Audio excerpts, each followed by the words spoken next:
बिहार विधानसभा चुनाव में करारी हार मिलने के बाद विपक्ष पूरी तरह से बौखला गया है और चुनावी प्रक्रिया पर कई तरह के आरोप लगा रहा है।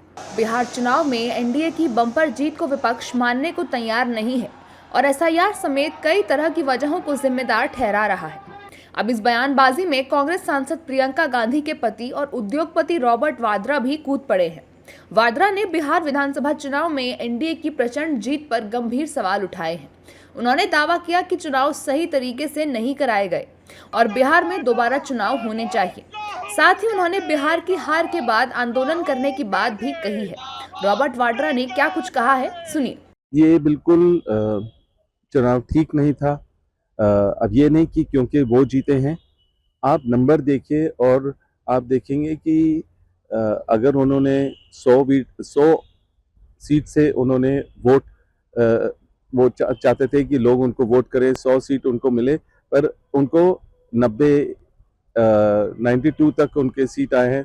तो ऐसे कभी देखने को मिला नहीं है और जिस तरीके का है, लोगों के पूरे मन में है और सोच में है कि यहाँ चीटिंग हो रही है। आप देखेंगे ज्ञानेश कुमार जी के लिए सबने बोला हुआ है, वो उनकी बी टीम है या उनके साथ ही जुड़े हुए हैं कि भरोसा उठ गया है इस इलेक्शन से और लोग आप देखेंगे आंदोलन करेंगे इसके अगेंस्ट।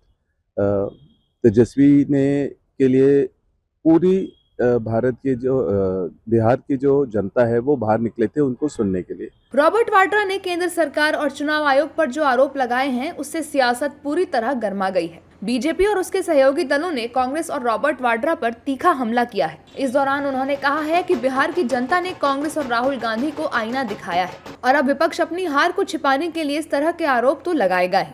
ताउम्र कांग्रेस पार्टी यही गलती करती रही, धूल चेहरे पर थी, कांग्रेस आईना साफ करती रही। कांग्रेस पार्टी में अब दो धड़े हो चुके हैं, एक है पार्टीवादी कांग्रेस और एक है परिवारवादी कांग्रेस। और परिवारवादी कांग्रेस जिस प्रकार से राहुल बचाओ आंदोलन में लगी हुई है, मतलब कि 95 बार हारने के बाद भी परिवारवादी कांग्रेस के चिदम्बरम जी बोलते हैं कि चुनाव जनता की वजह से हारे।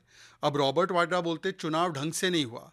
वो कहते चुनाव पर कोई भरोसा नहीं है, आंदोलन निकालना पड़ेगा। तेजस्वी और राहुल के लिए बहुत भीड़ आ रही थी। अरे भाई, कम से कम तेजस्वी जी परिवार के सदस्यों को कन्विंस कर ले, राहुल जी पार्टी के सदस्यों को कन्विंस कर ले।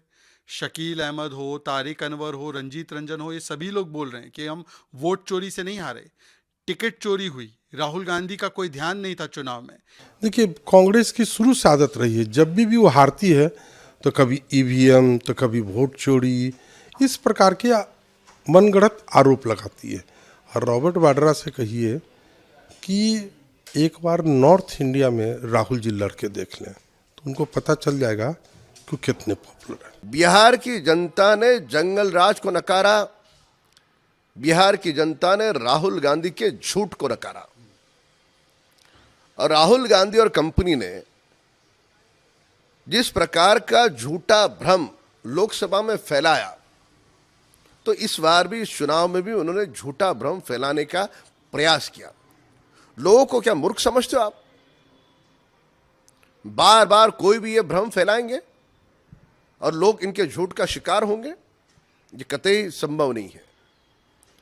इसलिए रॉबर्ट वाड्रा का ये बयान देने के पहले वो आत्मचिंतन करते कि हार का कारण क्या है। केवल बिहार हार नहीं है, राहुल गांधी के नेतृत्व में जहां जहां लड़े वहां इनको करारी हार का सामना करना पड़ा। रॉबर्ट वाड्रा तो गांधी परिवार के सदस्य हैं, कांग्रेस पार्टी की भी सदस्यता ले लिया क्या? राजनीतिक सवाल पर प्रतिक्रिया दे रहे हैं, इसका मतलब मन बेचैन है, तड़प रहा है राजनीति में आने का मन।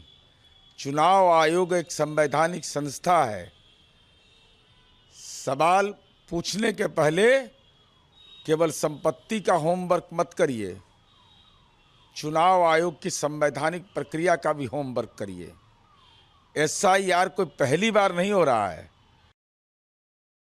और बिहार के नतीजे ने साबित कर दिया कि वोट चोरी का आरोप लगाने वाले लोग जनता की नज़र में गिर चुके हैं। सच्चाई ये है कि बिहार के मतदाताओं ने पीएम मोदी और सीएम नीतीश के जोड़ पर भरोसा जताया है और एनडीए के विकास के वादों पर अपनी मुहर लगाई है। लेकिन विपक्ष को ये सब पच नहीं रहा है और इसलिए चुनाव परिणाम के बाद से अपने गिरेबान में झांकने की बजाय विपक्षी नेता बेबुनियाद आरोप लगा रहे हैं।